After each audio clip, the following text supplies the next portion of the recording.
एबे मैं उड़न खोटलारे बसी जाऊचु माता चंडी देवी का मंदिर। एटा हमर हरिद्वार प्रथम दर्शनीय स्थान। हाँ आज्ञा, एटा को हिंदी रे उड़न खटोला कहती।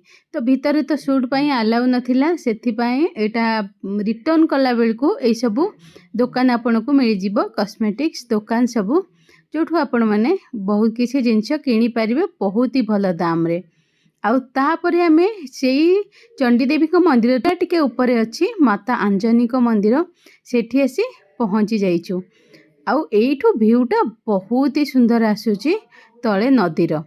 तापरे एटा होची आंजनी देवी को मंदिर भितर आपण माने एठी तो मो पाखरे अलाउ नहीं, तेणु दूर मु शॉट नेइची। चंडीदेवी को मंदिर ठू हम पुणी कार नहीं बाहरी आसिलु 3 किलोमीटर डिस्टेंस रे। एटा मंदिरटा होची मार्केट भितरे माता मनसा देवी को मंदिर। आ बहुत भल से दर्शन हो गला एकदम आरती टाइम रे, माने संध्या 6टा बेलू आम पहुँचीलु। आसी आम डिनर करदेलु। डिनर करिकी पाखापाखि बुलिकी मार्केट एक्सप्लोर करने को लगे। तो ये पाखरे बहुत भल मार्केट थिला। मनसा देवी मंदिर तले एटा जस्ट मनसा देवी मंदिर ठू 1 किलोमीटर भितर।